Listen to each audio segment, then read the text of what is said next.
from San Juan, Senator Jingo Estrada, to take the privilege hour.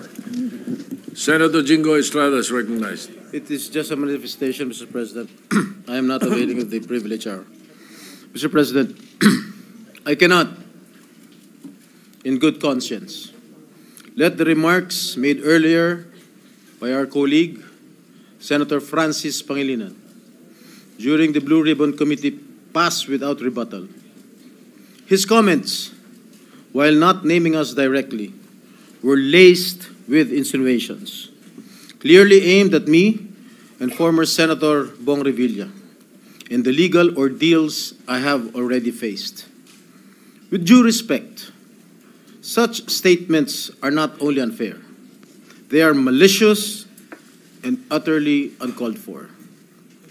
Mr. President, let me put on record. Hinarap ko po ang mga kasong isinampa sa akin.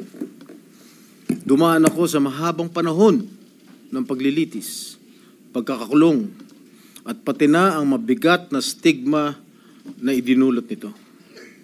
Hindi lamang sa akin, kundi maging sa mga miyembro ng aking pamilya na taon ding nagtiis ng pangungutya, pangmamaliit, at panghusga.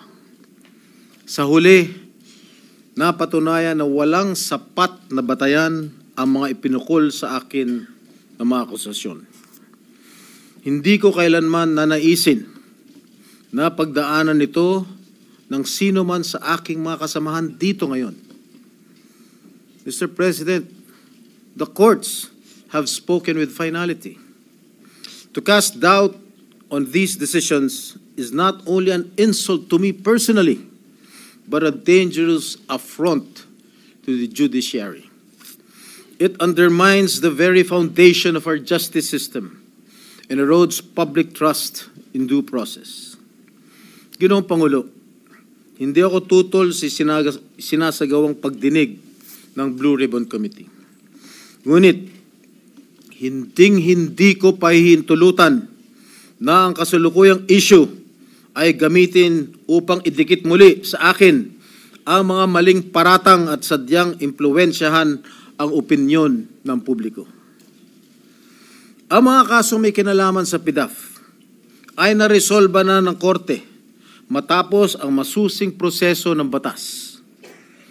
To insinuate otherwise is nothing less than an attempt to rewrite history and to malign the integrity of the judicial process. I urge my colleagues to exercise prudence, fairness, and much of all, respect.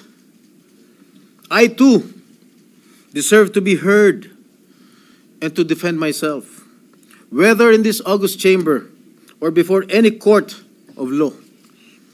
I am more than ready to dismantle the baseless lies being peddled in the Blue Ribbon Committee, come hell or high water. And I will not allow discredited narratives to be weaponized for political grandstanding. I will not allow my honor, hard-earned and vindicated by the courts, to be sullied by careless remarks. And I hope the committee, the Blue Ribbon Committee, will expunge from the record such malicious and unwarranted remarks that serve no purpose but to malign and mislead. Thank you, Mr. President. Thank you, Senator Serrano. Majority Leader. Senator Francis Pangilinan is recognized. Thank you, Mr. President. Just a very quick manifestation. For the record, there was no intention of maligning any individual. In the manifestation we said earlier during the committee hearing of the Blue Ribbon Committee, wala pong personalan. Gaya ng nabanggit ng butihing senador, wala po tayong pinangalanan. Humihingi tayo ng unawa. Dahil bago pa nung hearing na yon, tayo po ay humurap sa judiciary. At doon din na tinalakay at pinag-usapan ang problema ng conviction rates, particular ng Sandigan Bayan. 47% ang conviction rates ng Sandigan Bayan. Ibig sabihin, sa bawat dalawang kaso, isa absuelto. That was the context, Mr. President, of our manifestation earlier. There was no intention of maligning any senator with that manifestation. For the record, Mr. President, and again, humihingi tayo ng unawa kay Senator Jinggoy Estrada. Wala pong personalan yung ating earlier manifestation. I hope he will understand. Thank you, Senator Francis Pangilinan. President, Yes, if I you may- may respond. Ang sabi po ni Senator Pangilinan, wala ho siyang binanggit na pangalan. Pero napaka-obvious naman po ang kanyang sinabi kanina dun sa Blue Ribbon Committee. Ang sabi niya, if I may quote, well, if I may, kung maaari ko siguro ikomento, siguro kung yung Napoles cases inauwi doon, halip na absuelto, kulong. Baka hindi na nangyari itong mas malaking kurakot.